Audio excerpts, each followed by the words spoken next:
건뉴스 2부 시작합니다.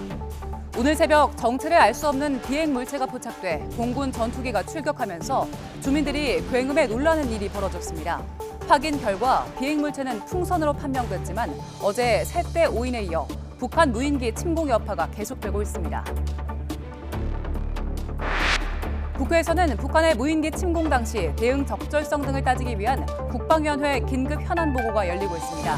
대통령실은 북한 무인기 침공 당시 부실 대응 지적에 대해 윤석열 대통령이 직접 북한 영토에 드론을 올려보내라고 지시했다고 밝혔습니다. 김정은 북한 국무위원장이 내년도 국방력 강화를 위한 새로운 핵심 목표를 제시했습니다. 김 위원장은 대적 투쟁 방향 언급을 하면서 적대적 대남 정책을 예고했습니다. 대통령실이 비영리 민간단체 국고 보조금이 지난 정부에서 매년 4천억 원씩 급격히 증가했다고 밝혔습니다. 급증한 반면 관리는 부실했다며 포퓰리즘 결과라고 지적하고 전면적인 감사를 지시했습니다. 국회가 잠시 뒤 본회의를 열고 뇌물수수 혐의를 받는 노웅래 민주당 의원에 대한 체포동의안 표결을 진행합니다. 민주당은 당론으로 반대 입장을 정하진 않았지만 이재명 대표에 대한 검찰 수사에 반발하고 있어서 부결 가능성이 거론됩니다. 택시기사와 전 여자친구를 잇따라 살해한 30대 이모 씨의 구속 여부가 오늘 결정됩니다. 경찰은 이 씨에게 살해당한 피해자의 시신을 찾기 위한 수색 작업을 이틀째 진행한 동시에 추가 범행 여부를 수사하고 있습니다. 네, 더 정치 시작하겠습니다. 김경수 전 경남지사 오늘 출소 첫 일정으로 노무현 전 대통령의 묘역을 참배했습니다. 이번 사면이 전국에 어떤 영향을 미칠지 짚어보고요. 또 북한의 무인기 침범을 두고선 여야 모두 철저한 대비를 강조하면서도 서로를 향한 공세에 힘을 싣고 있습니다. 오늘 전국 현안 두 분과 짚어보겠습니다. 김용남 전 국민의힘 의원, 김현정 민주당 대변인과 함께합니다. 어서 오세요. 네, 안녕하세요. 반갑습니다. 네. 자, 521일 만에 김경수 전 지사 출소했는데 오늘 첫 일정으로 노무현 전 대통령 묘역을 찾았습니다. 국민 통합을 위해서 애쓰셨는지 돌아봐야 한다 이런 말을 했었는데요. 자, 관련 녹취 듣고 돌아오겠습니다. 왜 노무현 대통령께서 그렇게까지 국민 통합을 위해서 애를 쓰셨는지 지금 우리가 다시 돌아봐야 되는 거 아닌가 하는 생각을 하게 됩니다. 어느 정도든 개혁을 하더라도 정권이 바뀌면은 다시 사상 누각이 되는 모래 위에 성처럼 되는 이런 일들이 계속 반복되는 것이 국가적으로 불행한 일 아니겠습니까? 네, 노 전 대통령이 국민 통합을 왜 그렇게 강조했는지 돌아봐야 한다 이런 얘기했는데 일단 이 얘기 어떤 의미로 들으셨어요? 글쎄요, 지난 문재인 정부 집권 초기에 특히 한 2, 3년 동안 상대 진영에 대해서 소위 적폐청산이라는 명목으로 했던 보복에 대한 어떤 반성적 고려에서 나온 얘기라면 진정으로 수감 생활을 통해서 교정 교화가 이루어졌다고 볼 수 있겠습니다만 그런 의미보다는 오히려 이번에 자신에 대해서 사면은 됐지만 복권은 이루어지지 않은 거에 대해서 진정한 국민 통합을 위한 사면이었다면 자신에 대한 복권까지 포함됐으면 좋았겠지 않겠느냐라는 어떤 아쉬움의 표현 아닐까요? 그렇게 들었습니다. 네, 지금 사실 국민 통합은 윤석열 대통령도 강조를 했었잖아요. 일단 이번 발언 어떻게 들으셨어요? 그러니까 이번 사면을 두고 사실 국민 통합을 내세웠지만 실제로는 국민 분열 사면이다라는 비판이 있어요. 그리고 이제 내 편을 챙기기 위해서 이제 김경수 전 지사를 끼워넣기 위한 갈라치기 사면이다라는 비판도 있거든요. 그래서 이거에 대한 비판과 더불어서 노무현 전 대통령께서 그 지역주의 극복을 위해서 평생을 노력하셨잖아요. 그리고 이제 검찰 개혁, 검사와의 대화 아직도 기억나잖아요. 검찰 개혁에서 좀 많이 신경을 많이 쓰셨던 분인데 그런 것이 지금 제대로 이루어지지 않은 거에 대해서 지금 이렇게 묘소를 방문한 그 김에 이제 그 고 노무현 대통령의 유지가 이제 국민 통합이었으니까 그 국민 통합의 길을 자기가 이어서 가겠다 이런 결의까지 다진 그런 의미라고 저는 생각합니다. 네, 출소하면서 또 가시돋친 이야기도 했습니다. 받고 싶지 않은 선물을 억지로 받게 된 셈이다. 뭐 고맙다고 할 수도 없고 이게 돌려보낼 방법도 없다 이런 얘기를 했는데 이 발언은 어떻게 들으셨습니까? 앞서 말씀드린 대로 예. 김경수 전 지사는 복권까지 되기를 기대했겠죠. 그러니까 사면 플러스 복권이라는 종합 선물 세트를 받기를 기대했는데 사실은 복권은 이루어지지 않았고 사면은 약 형기가 한 5개월 정도 남았으니까 본인으로서는 뭐 5개월만 더 있으면 끝나는 형기였고 그 이후에 이제 정치 활동을 위해서는 복권이 더 중요했는데 그게 빠진 부분에 대한 어떤 아쉬움을 받고 싶지 않았던 선물이다 이렇게 표현한 것으로 보입니다. 네. 김 전 지사 사실 사면 결정되기 전부터 정치적 행보 앞으로 어떤 역할을 할 것인지에 대한 관심이 많았었는데 이런 얘기도 했습니다. 따뜻한 사회를 만드는 걸음이 되도록 노력하겠다라는 얘기했는데 이게 어떤 결심을 드러낸 걸까요? 그냥 뭐 그 특별한 의미를 담기보다는 이제 출소하고 소회를 이제 얘기하는 그 차원에서 나온 얘기 같은데요. 김경수 전 지사는 그 노무현 전 대통령, 뭐 문재인 전 대통령을 그 간통하는 그 아주 핵심적인 그 참모 중에 한 분이거든요. 그리고 대단히 성품도 좋고 능력도 좋으세요. 그래서 저는 지금 현재 우리 당이 좀 위기 상황이지 않습니까?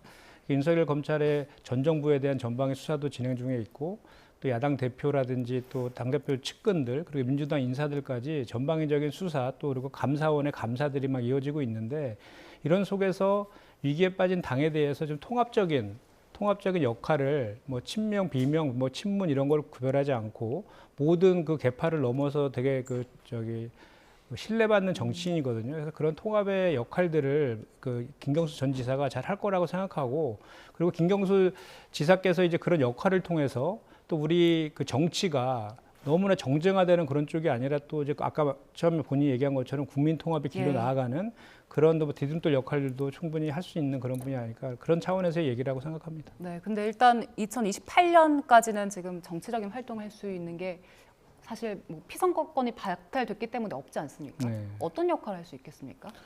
어쨌든 뭐 공직선거에 출마를 못할 뿐이지만 다양한 다른 방식의 그 정치는 할 수 있는 거거든요. 예. 당내 정치도 충분히 할 수 있는 거고 또 그분이 경남 도지사를 지내신 분이기 때문에 부울경 쪽에서의 그 상징성도 대단히 있으신 분이고 또 중앙에서도 계파를 떠나서 대단히 무게감 있는 분이시기 때문에 당이 어려움에 처하는 그 당의 현실이라든지 또는 그 당내의 갈등 같은 것들을 조정하고 하는 그런 관점에서 정치는 얼마든지 할 수 있기 때문에 그런 역할들을 잘 하실 거라고 저는 생각합니다.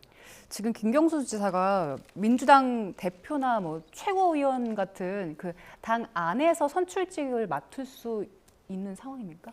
지금 현재 제가 아까 그러잖아도 여기 시트지에 그렇게 적혀 있어서 제가 다시 확인해 봤는데 뭐 그 당내 선거에 출마하는 거는 가능하다고 합니다. 아, 그렇습니까? 예. 그러면 그 안에서 뭔가 구심점 역할을 할 수 있다 이렇게 기대를 하시는 거죠? 뭐 제 생각에는 당내 선거에 뭐 이렇게 출마하거나 이렇게 할지는 아직 제가 뭐 이렇게 판단하기는 쉽지는 않지만 그 방법보다는 제가 좀 전에 말씀드린 것처럼 일단은 이제 사면된 지 하루밖에 지나지 않았기 때문에 아직 5개월 지나야지 형기가 만료되는 그런 것도 있고 그래서 당장에 무슨 구체적인 뚜렷한 정치적 행보보다는 그 주변 분들 많이 만나면서 이야기도 듣고 또 이렇게 또 그 보이지 않는 곳에서 정치는 항상 물밑의 작업들도 되게 중요한 역할들이 있지 않습니까? 그런 역할들을 좀 하면서 본인들이 앞으로 어떤 구체적인 역할들을 또 공개적으로 할 것인가에 대한 고민의 시간들을 일정 기간은 좀 갖지 않을까 그렇게 생각합니다. 네. 지금 2028년까지는 네. 복권이 안 되면 뭐 이런 그 피선거권 박탈되는 거잖아요. 근데 그 중간에라도 복권을 결정할 수 있는 상황입니까? 뭐 그거야 결정하면 할 수 있죠. 뭐 세상 일을 어떻게 알겠습니까? 변화 가능성은 있습니다. 다만 제가 보기엔 앞으로 복권이 이루어지지 않는다는 전제하에 김경수 전 지사의 어떤 정치적인 역할은 대단히 제한적일 수밖에 없습니다. 물론 이제 민주당의 당원 당규상 어떻게 돼 있는지 모르겠습니다만 제 기억상으로는 공직선거법상의 그 피선거권이 제한돼 있는 상태에서 당내 선거를 나온 경우를 본 기억이 없는 것 같아요. 어느 정도냐면 공직선거법상의 피선거권이 없는 상태에서는 다른 선거에 출마한 사람의 지원 유세를 한다든지 선거 운동을 하는 것 자체도 공직선거법 위반이 됩니다. 그건 맞는 거고요. 당원 당규에 의한 어떤 제한이 없을지라도 글쎄요, 그런 사례를 본 기억이 없는 거로 봐서 누가 봐도 적절치 않아 보일 가능성이 많은 거죠. 그래서 김경수 전 지사가 물론 김경수 전 지사와 같이 정치 행위를 했던 사람들이 지금도 여전히 친분 관계도 있고 단결력도 있겠습니다만 본인이 어떤 정치적 구심점이 돼서 더불어민주당에서 자리를 잡기는 쉽지는 않아 보입니다. 네, 알겠습니다. 자, 이렇게 복권 없는 사면으로 풀려난 김경수 전 지사를 두고 여야 반응 극명하게 엇갈리고 있는데요. 관련 녹취 듣고 대담 이어가겠습니다. 저는 김경수 전 경남지사가 참 뻔뻔하다고 생각합니다.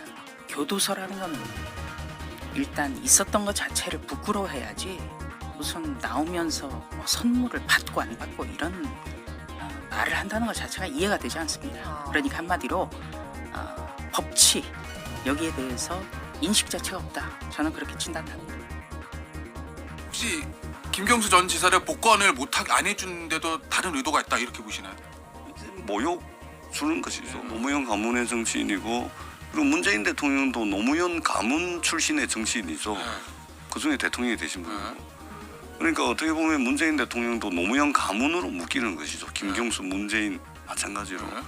김경수 개인에 대한 모욕을 넘어서서 노무현 가문에 대한 모욕이죠. 네, 조수진 의원 참 뻔뻔하다. 그리고 역할을 하고 정치 활동을 하는 건 김경수 전 지사 본인 자유에 달렸지만 국민의힘 입장에서는 나쁘지 않다라는 얘기를 했는데 이게 어떤 의미일까요?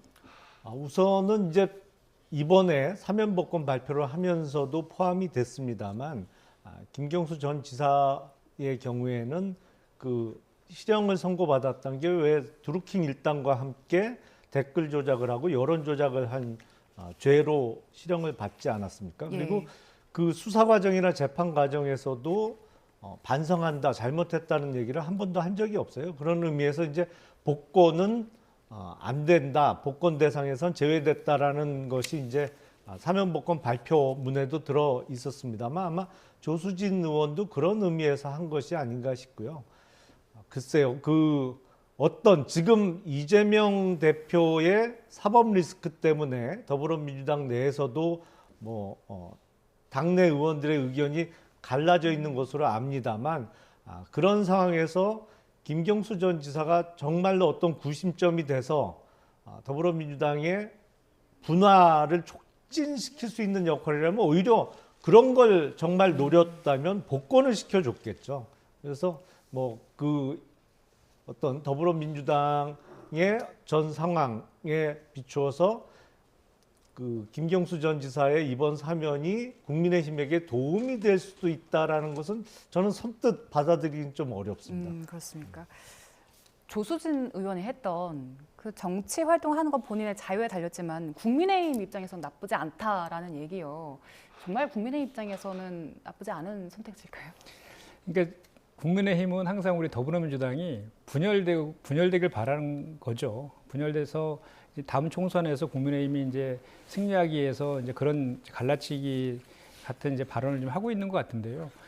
이번에 사실 김경수 전 지사의 이야기를 하고 있지만 이명박 전 대통령과 기타 이제 과거에 MB 정부하고 박근혜 정부하고 그때 있었던 인사들 그리고 여당 출신 정치인들에 대한 사면의 일면들을 이렇게 보면은 사실 이명박 전 대통령 같은 경우는 징역 17년을 구형받았고 특가법상의 뇌물, 횡령, 배임, 부패방지법 이게 정치범이 아니라 경제사범이에요. 어떻게 보면. 그런데 그동안에 사과 한마디 한 적 없지 않습니까? 반성도 한 적이 없어요. 그럼 이제 사과 반성 없는 거는 이명박 전 대통령이 더 크게 문제가 있다라는 그 말씀을 드릴 수 있고 이번 사면이 보면은 MB와 박근혜 정부의 그런 부패와 국정농단 세력들에게 다 면죄부를 줬어요. 그리고 또 검사 출신 인사들에 대해서 심지어는 검찰에서 국정원으로 파견 나갔던 그 최윤수 전 국정원 2차장 같은 경우는 확정 판결을 받은 지 2주밖에 12일밖에 안 됐는데도 사면뿐만 아니라 복권까지 시켜줬습니다. 그리고 지금 대통령실의 국가안보실 1차장으로 있는 김태우 차장은 불과 얼마 전에 한 달도 채 안 됐을 겁니다. 안 됐는데 대법원에서 기밀, 군사 기밀을 유출하는 혐의로 유죄 판결을 받은 사람을 오히려 대통령실에서 해임시켜야 되는데 사면을 시켜줬단 말이죠.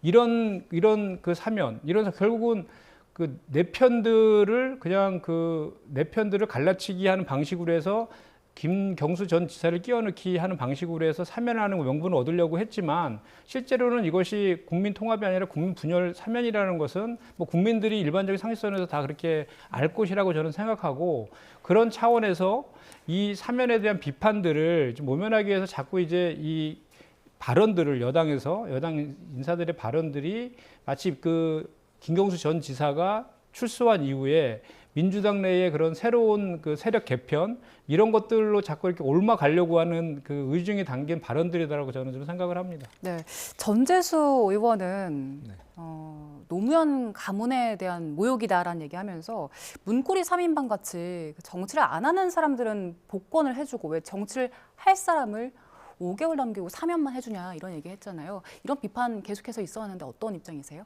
저는 전재수 의원이 조금 위험한 발언을 했다고 봅니다. 왜냐하면 그 발언 내용 중에 보면 문재인 대통령도 노무현 가문 출신 정치인이다.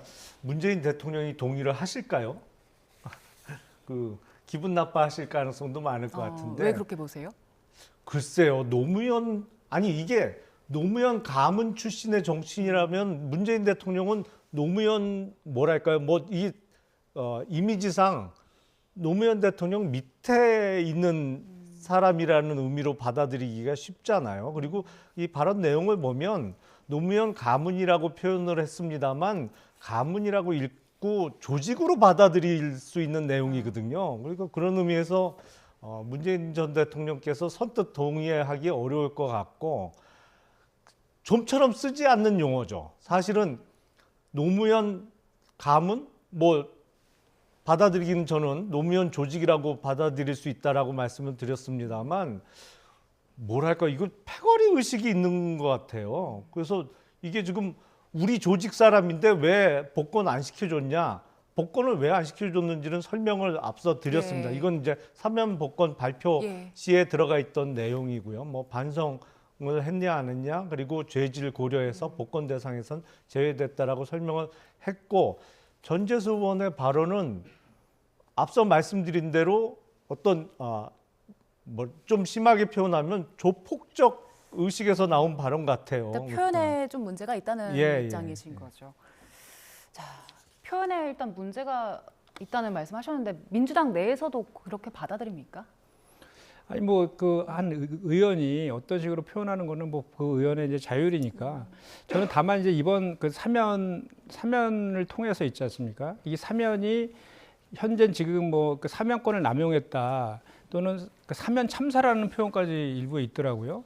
근데 저는 이제 어쨌든 간에 우리 그 대한민국 정치가 너무 극단적으로 지금 혐오 정치로 지금 흘러가고 있고, 상대방을 협치의 대상이 아니라 힘으로 누르려고 하는 그런 정부 여당의 태도들이 너무 지금 극단적으로 가고 있는 건 사실이거든요. 그래서 이번 사면 이후에는 실제로 그렇게 얘기했던 국민 통합의 모습들을 그냥 구체적으로 보여줬으면 좋겠다, 이 말씀을 드립니다. 네, 그리고 잠시 뒤에 4시에 국회에서 본회의 열리는데 노웅래 의원 체포동의안 표결 진행되잖아요. 일단 그 당내 반응 어떻습니까? 어떤 기류예요? 일단 제가 좀 보면은 여당도 좀 같은 입장이 좀 있다는 저런 얘기 좀 들었는데, 지금 이 체포동의안에 대해서 부정적인 인식들이 좀 더 많이 있는 것 같아요. 왜냐하면 이 노웅래 의원은 사선의 의원인데 단 한 번도 구설수에 오른 적이 없는 깨끗한 정치인이거든요. 그리고 이제 압수수색하는 과정에서 그 돈다발이나 이런 것들이 피의 사실이 공표가 막 됐어요. 그 압수수색한 것은 검찰이나 수사관들이 했을 건데 다른 사람들이 알 수가 없잖아요. 그런 것들이 언론을 통해서 다 누출이 된 그런 것들이 있고, 그것은 그 전면에는 그런 그 부정적인 이미지를 그 민주당과 같이 연계시켜서 같은 이제 민주당이 부정적인 정당이다, 부정한 정당이라는 인식을 더 씌우려는 검찰의 그 좀 정치적 의도가 깔려 있다라고 저희는 이제 그렇게 판단을 하는데, 그리고 그 돈다발과 관련해서도 6천만 원 뇌물을 받았다는 게 혐의로 압수수색을 한 거거든요. 근데 거기에서 나온 다른 돈다발들은 부의금이나 축의금 등으로 받았다는 것인데, 그와 관련해서 당사자가 여전히 계속 강하게 부인하고 있거든요. 그리고 예. 그거에 대해서 확정적인 무슨 뭐 다른 의견이나 이런 물증이나 이런 게 나온 건 아니기 때문에 여전히 다툴 여지가 있는데, 지금 중요한 회기 중이고 뭐 이미 압수물도 다 압수해 갔잖아요. 그래서 증거 인멸이나 도주 우려도 없는데 굳이 회기 중에 체포 동의안을 국회에 제출한 것, 이거에 대해서는 그 의원들이 지금 부정적으로 보고 있는 측면이 더 크다, 이 말씀을 제가 드립니다. 네. 국민의힘 쪽에서는 어떻게 예측하는지 좀 짧게만 일단 들어볼까요? 노웅래 의원이 받고 있는 혐의는 대단히 중하죠. 이미 구속돼서 재판받고 있는 이정근 전 더불어민주당 사무부총장의 뇌물 사건과 관련된 혐의고, 뇌물 액수도 6천만 원이 넘습니다. 더군다나 집에서 발견된 현금 다발 3억 원에 대해서 제대로 설명을 못 하고 있어요. 그 부친상 당했을 때 부의금으로 받았다고 그러지만 부친상을 당한 지는 벌써 여러 해가 지났거든요. 그러면 그 여러 해 동안 그 3억이 넘는 돈을 한 푼도 안 쓰고 그냥 집안에다가 놔뒀냐? 아니, 그리고 그걸 왜 집에다 넣어놔요? 예금 계좌에다 넣어놓으면 되는 거지. 그래서 그런 면에서는 체포동의안이 통과될 가능성이 높아 보이는데, 다만 지금 어쩌면 이재명 대표에 대한 체포동의안이 왔을 때 어떻게 할 거냐, 이거를 더불어민주당 의원들이 고민을 많이 하겠죠. 그리고 노웅래 의원이 사실 의원들 사이에서는 평이 괜찮습니다. 평소에 온화한 이미지도 있고, 그리고 여야 의원들 사이에 그렇게 싫어하는 분이 많지는 않아요. 그런 의미에서는 뭐 의원 개개인들이 고민들을 좀 하겠습니다만, 받고 있는 혐의나 또 드러났던 돈다발, 이런 거는 매우 불리한 요소다, 이렇게 생각이 듭니다. 네. 자, 다음 주제로 넘어가겠습니다. 지금 이 시각 국회에서는 북한 무인기 도발에 대한 긴급 현안 보고가 2시부터 진행이 되고 있는데, 뭐 어제는 새떼, 오늘은 풍선을 무인기로 오인하는 경우도 있었잖아요. 일단 북한의 무인기 침범에 대해서 우리 군의 대응 어떻게 보셨습니까? 짧게. 이번에 실력이 없는 게 드러났죠. 근데 실력은 하루아침에 쌓이지도 않지만 있던 실력이 하루아침에 없어지지도 않습니다. 그러면 사실 이건 몇 년 동안 쌓여온 결과라고 봐야겠죠. 뭐 그 언제부터, 어느 시점부터 실력이 없어지기 시작했느냐, 뭐 그거를 지금 따지는 게 중요한 게 아니고, 이번에 실력이 없는 게 드러났기 때문에 그러면 앞으로 어떻게 개선하고 어떻게 대처할 것이냐를 논의하는 게 더 중요하다고 생각이 되고, 다만 아쉬운 것은 이번 정부 예산안에 들어있던 드론 관련된 드론 대응 예산을 포함해서 그게 50%가 삭감이 됐어요. 물론 야당의 요구가 많이 반영됐습니다만, 그 부분에 대해서는 추후라도 다시 좀 검토해 봐야 되는 것이 아닌가, 아니면 필요시 예비비에서 좀 갖다 쓸 수 있도록 조치를 취해야 되는 것이 아닌가 싶습니다. 네, 이런 미숙한 대응은 몇 년간 쌓여온 결과다. 결국 전 정부에도 책임이 있다는 말씀을 하셨는데 어떻게 되셨습니까? 여전히 전 정부 탓하는 것 같습니다. 벌써 윤석열 정부가 들어선 지 1년이 다 돼가고 있는데, 지금 현재 군 통수권자는 윤석열 대통령이라는 말씀을 먼저 드리고요. 조금 전에 그 예산 50% 삭감된 거는, 정확한 팩트는 국방부에서 그 사업의 필요성이 없다 그래서 국회에서 50% 삭감한 거라고 합니다. 그래서 오히려 삭감한 국회를 탓할 것이 아니라 국방부에서 제대로 설명하지 못하고 대처하지 못한 것을 탓해야 될 것 같고, 필요하다면 다시 예산에다가 다시 추가하면 될 것이라고 그 말씀을 좀 드리고요. 저는 이번 사태를 보면서 이번에 윤석열 정부 들어오면서 북한의 도발이 끊이지 않고 있지 않습니까? 미사일부터 이제 무인기까지 오고 있는데, 그 과정에서 보수 정권들이 늘 이제 안보와 관련해서는 유능하다, 이런 시각들이 있었잖아요. 근데 이번 그 전에 대처하는 것과 이번에 대처하는 것을 보면서 상당히 안보에 무능할 뿐만 아니라 의지가 대단히 좀 없는 거 아니냐라는, 이런 너무 안일하게 생각하는 거 아니냐는 비판을 하지 않을 수가 없는 게요. 일단 기본적으로 7시간 동안 북한의 무인기가 대한민국의 영공을 돌다가 북한으로 돌아갔습니다. 그중에 4대는 아직 어딘지도 모른대요. 한 대만 돌아간 걸 확인했고, 그동안에 그 사이에 7시간 동안에 NSC 회의도 열지 않았을 뿐만 아니라 그렇게 이게 전쟁과 유사하기 때문에 NSC 회의를 열지 않고 뭐 NSC를 뭐 토론하는 거를 이렇게 간주하면서 표현을 하더라고요. 하면서 바로 이제 대응을 하느라고 NSC 회의를 열지 않았다고 하는데, 말 그대로 전쟁 상태라고 하면 그 전쟁 상태에서 대통령이 어떻게 이상민 장관을 포함한 송년 만창을 하고 본인이 키우고 있는 애완견을 데리고 수석 보좌관들하고 있는 사진을 찍고 그렇게 합니까? 전시 상황이라고 그렇게 얘기한다 그러면 거기에 맞춰서 국군 통수권자의 언행도 그거에 맞춰서 해야 되죠. 국민들은 그동안 얼마나 불안에 떨었습니까? 이것이 이번이 첫 번째가 아니에요.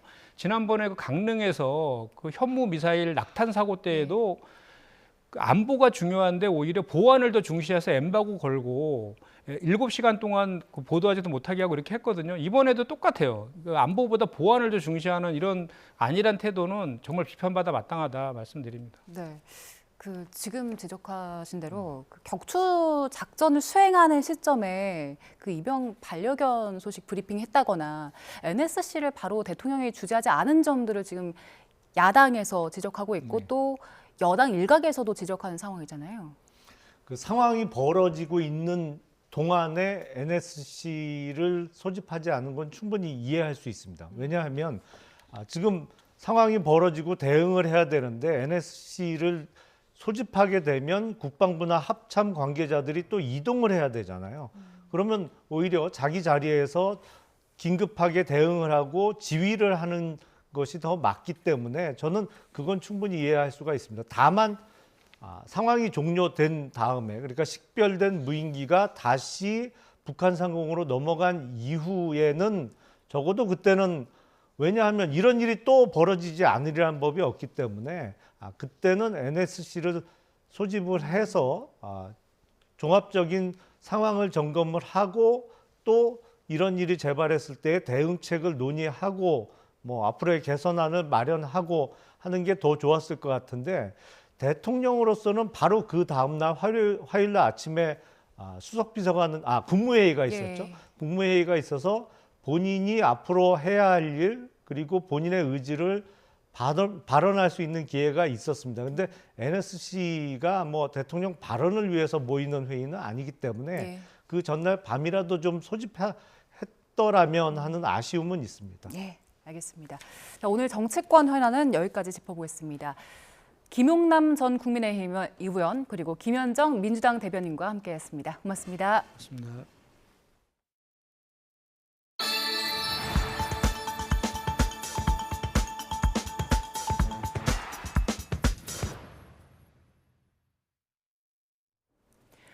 북한 무인기 5대가 우리 영공을 침범했을 당시 우리 군은 전투기와 공격 헬기 등 공중 전력으로만 대응했습니다.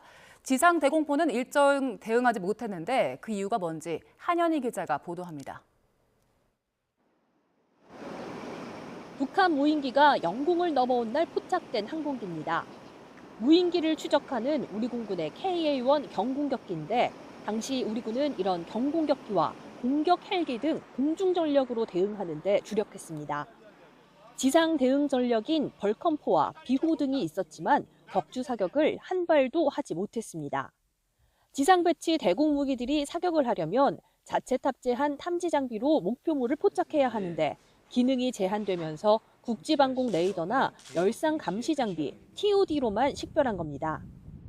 결국 민간 피해를 우려한 군은 강화도 해상에서 헬기로 격추 사격을 하는 데 그쳤습니다. 또 무인기의 속력이 시속 100km로 느린 편이었지만 고도 3km 전후에서 비행한 점도 치명적이었습니다. 맨눈으로 식별해야 하는 벌컨포의 최대 사거리는 2km로 북한 무인기들이 우리 대공 무기의 유효 사거리나 탐지 범위를 벗어났다는 겁니다. 현재 우리 군의 탐지 타격 능력으로는 격추에 어려움이 있었습니다. 결과적으로 군의 대비 태세가 부족했던 점으로 인해 이와 관련해 군은 북한의 무인기 도발에 대비해 탐지 자산은 초기부터 무인기를 탐지할 수 있게 적극 운용하고 타격 자산 역시 공세적으로 투입하겠다고 강조했습니다. YTN 한현입니다. 북한 무인기가 영공을 침범한 이튿날 윤석열 대통령이 이종섭 국방부 장관을 강하게 질책했습니다.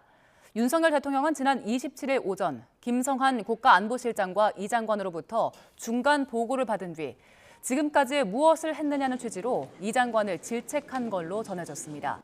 대통령실 고위 관계자는 군이 신뢰를 바탕으로 한 기대를 충족시키지 못했다고 보고 윤 대통령이 기강 해이와 훈련 부족을 지적했다고 설명했습니다. 대통령실 관계자는 또 영공 침범 당일 윤 대통령이 북한으로 무인기를 올려보내거나 필요하면 격추하는 등의 조치를 강구하라는 첫 지시를 내렸다고 전했습니다. 북한 김정은 국무위원장이 노동당 중앙위원회 전원회의 확대회의 이틀째인 어제 보고를 통해 내년도 국방력 강화를 위한 새로운 핵심 목표를 제시했습니다. 조선중앙통신은 전원회의 확대회의 2일차 회의가 계속됐다면서 김 위원장 보고에서 다변적인 정세 파동에 대비해 내년에 강력히 추진해야 할 국방력 강화의 새로운 핵심 목표들이 제시됐다고 밝혔습니다. 다만 김 위원장이 제시한 핵심 목표가 무엇인지는 구체적인 내용이 공개되지 않았습니다. 조선중앙통신은 이어 김 위원장 보고에서 당과 공화국 정부가 국권 수호와 국익 사수를 위해 지켜야 할 대외사업 원칙과 투쟁 방향이 명시됐다고 전했습니다. 검찰이 성남FC 후원금 의혹과 관련해 민주당 이재명 대표에게 오늘 소환 조사를 통보했지만 이 대표는 불출석을 예고했습니다. 이 대표가 이후 날짜와 조사 방식 등을 협의하겠다고 밝힌 가운데 검찰이 꺼내들 다음 카드가 무엇일지 주목됩니다. 김태원 기자입니다. 검찰은 더불어민주당 이재명 대표가 성남시장 재임 시절 기업들에서 성남FC에 후원금을 유치하고 대가로 건축 인허가 등 편의를 봐준 것으로 의심하고 있습니다. 이에 따라 오늘 출석해 조사를 받으라고 통보했는데 이 대표는 다른 일정이 있다며 사실상 불출석 방침을 밝혔습니다. 28일은 이미 정해진 일정 등이 있고 또 본회의까지 예정돼 있기 때문에 당장 가기는 어려울 것 같습니다. 검찰은 두산건설과 성남시 관계자를 먼저 기소하면서 이 대표와 최측근 정진상 전 민주당 정무조정실장을 공범으로 못 박았습니다. 정 전 실장 조사도 마쳤기 때문에 재판에 넘기기 전에 남은 절차는 이 대표 조사밖에 없는 상황입니다. 그런 만큼 검찰은 우선 몇 차례 더 이 대표에게 소환을 통보하면서 일정을 조율할 걸로 보입니다. 이 대표도 이미 한 차례 무혐의로 종결됐던 사안이라며 여전히 반발하면서도 대외적으론 검찰 수사를 피하지 않겠다는 뜻을 내비쳤습니다. 가능한 날짜와 조사 방식에 대해서는 협의해서 결정하도록 하겠습니다. 만약 이 대표가 소환 통보에 계속 응하지 않을 경우 검찰이 꺼내들 수 있는 카드는 크게 세 가지입니다. 먼저 조사 없이 수사를 마무리할 수 있습니다. 하지만 이렇게 되면 애초 소환을 통보한 명분이 사라져 검찰이 선택할지는 미지수입니다. 다음으론 서면 조사가 거론됩니다. 검찰로서도 제1야당 대표 소환이라는 부담을 덜 수는 있지만 답변 내용에 따라 추가 조사가 필요할 수도 있습니다. 마지막으로 법원에 이 대표에 대한 체포영장을 청구하는 방법도 있습니다. 다만 강제 수사라는 점에서 검찰로선 가장 부담이 큽니다. 또 민주당 의석이 국회 과반을 차지하는 가운데 체포 동의안이 통과될 가능성도 작습니다. 검찰의 고민이 깊어지는 가운데 이 대표 조사가 계획대로 이루어지지 않으면서 성남FC 후원금 수사의 결론도 해를 넘기게 됐습니다. YTN 김태원입니다.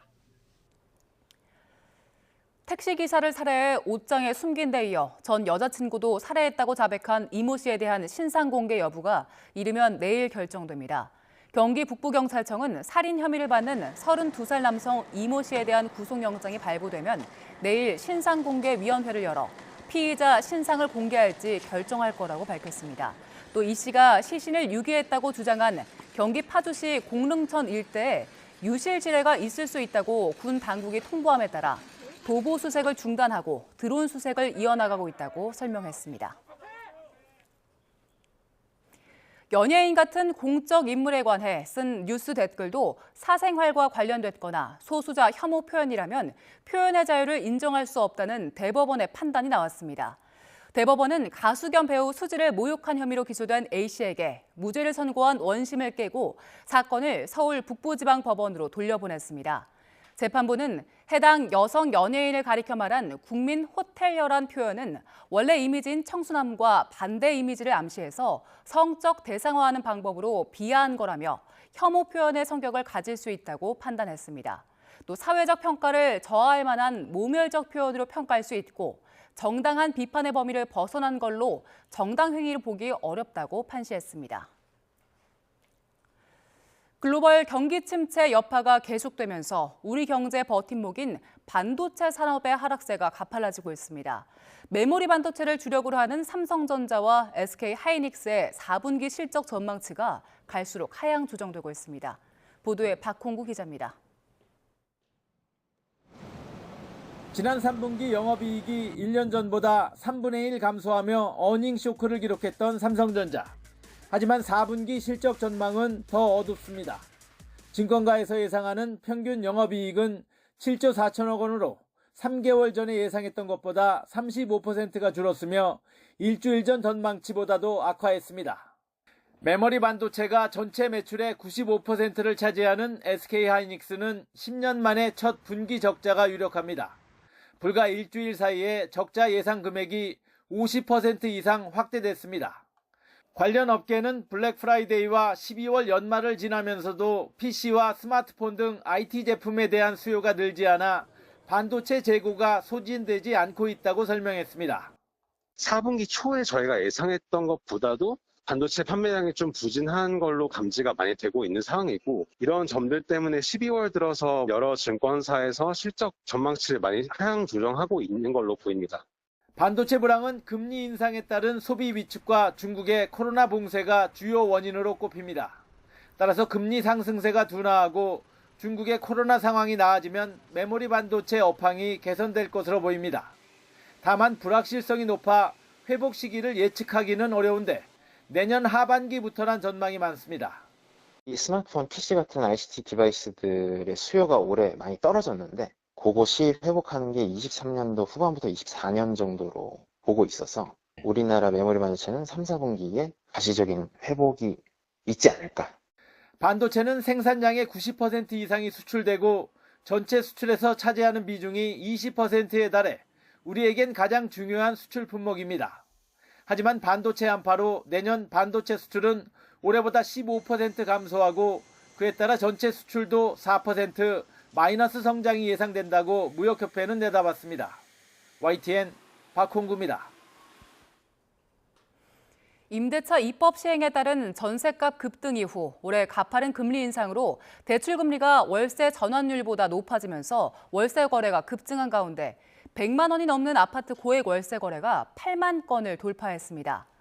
부동산 정보 제공업체 경제말렙이 국토교통부 실거래가 시스템을 분석한 결과 올해 전국 아파트 월세 거래 41만 5,445건 가운데 월세 100만 원 이상 거래량은 8만 812건으로 19.5%를 차지했습니다.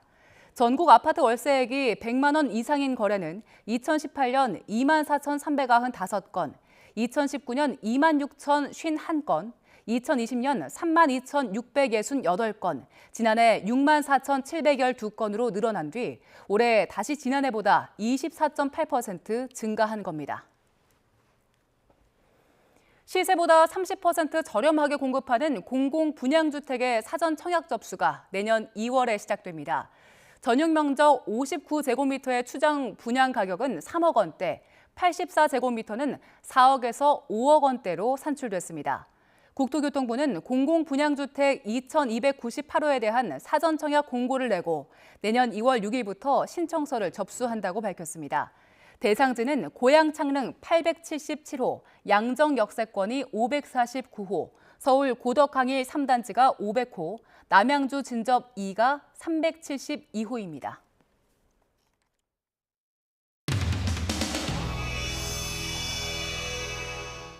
용산 이태원 참사 진상규명과 국정조사 특별위원회 이게 제가 요청한 자료만이 아니라요. 야당이 요구한 자료는 사실상 모조리 제출하지 않고 있습니다. 오늘 기관 보고가 있는 날인데 행안부 30차 자료를 오늘 아침에 주면 이걸 의원들한테 보고 오라는 얘기입니까? 아니면 보고 오지 말라는 얘기입니까?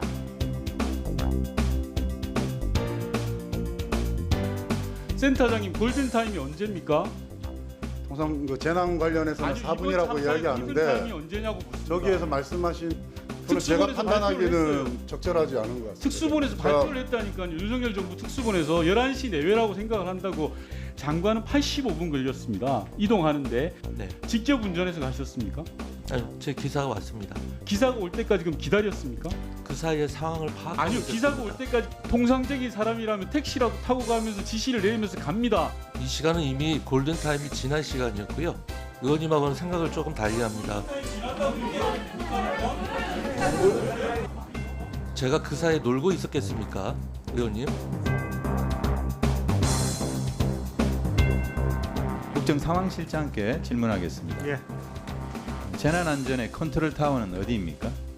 재난 및 안전에 관한 컨트롤타워는 대통령 자신이라는 말씀을 분명히 하셨고요. 재난안전기본법상 행안부 장관이 전문서다 가지 마시고요. 재난안전의 컨트롤타워를 묻고 있지 않습니까? 재난안전관리법을 얘기하는 게 아니잖아요. 예, 저는 제가 실무적인 선에서의 컨트롤타워라고 생각합니다. 누가 컨트롤 타워느냐 이렇게 말꼬리를 잡고 정쟁화시키는 건 저는 바른 자세가 아니라 이런 생각이 듭니다. 복지부 장관님이 이 재난의료 이태원 사고 같은 재난의료 지원 체계 컨트롤 타워라는 건 맞습니까? 오늘 컨트롤 타워 얘기 많이 나오는데. 근데 제가 지금 제 머릿속에 남아 있는 것은 그게 잘 됐냐 못 됐냐 이런 차원이 아니라 신현영이라는 그 부사람밖에 기억이 안 나요. 이런 참담한 갑질 행위에 대해서 복지부가 제대로 한번 평가를 해봤냐 이거죠. 그날 신현영 의원이 교육훈련 받았습니까? 자격이 없는 거죠. 네. 분명하게 대답하십시오. 네, 현재로는 그렇습니다.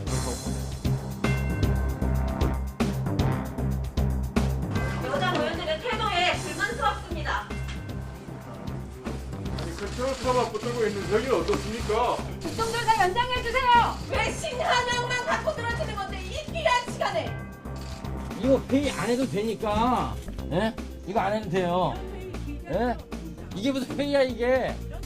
아니 의원님 어디 가세요? 어디가 정말이야? 네. 아 진짜 비겁하게 넘어가지 말고, 에이. 얘기 좀 해, 얘기 좀. 예? 그만하자.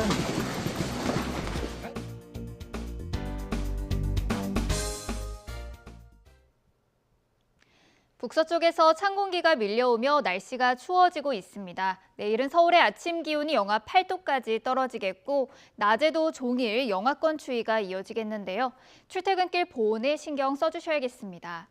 현재 전국적으로 맑은 하늘이 함께하고 있습니다. 하지만 밤사이 서해안에는 1cm 안팎의 눈이 내리겠고요. 추위 속에 내린 눈이 얼어서 도로가 미끄러운 곳이 많겠습니다. 교통안전에 유의하셔야겠습니다. 내일도 하늘에는 구름만 가끔 지나겠고요. 대기는 점점 더 건조해지겠습니다. 내일 아침에는 영하 10도 안팎의 강추위가 찾아오겠는데요. 내일 서울의 아침 기온은 영하 8도, 대전은 영하 7도, 울산은 영하 3도로 출발하겠고요. 낮에도 찬바람이 불며 춥겠습니다. 내일 서울의 한낮 기온은 영하 1도, 대전은 2도, 대구는 4도를 보이겠습니다. 추위는 주말 낮부터 휴일 사이에 잠시 주춤하겠습니다. 지금까지 날씨 정보였습니다. 더 뉴스 오늘은 여기까지입니다. 잠시 뒤 뉴스큐가 방송됩니다. 시청해주신 여러분 고맙습니다.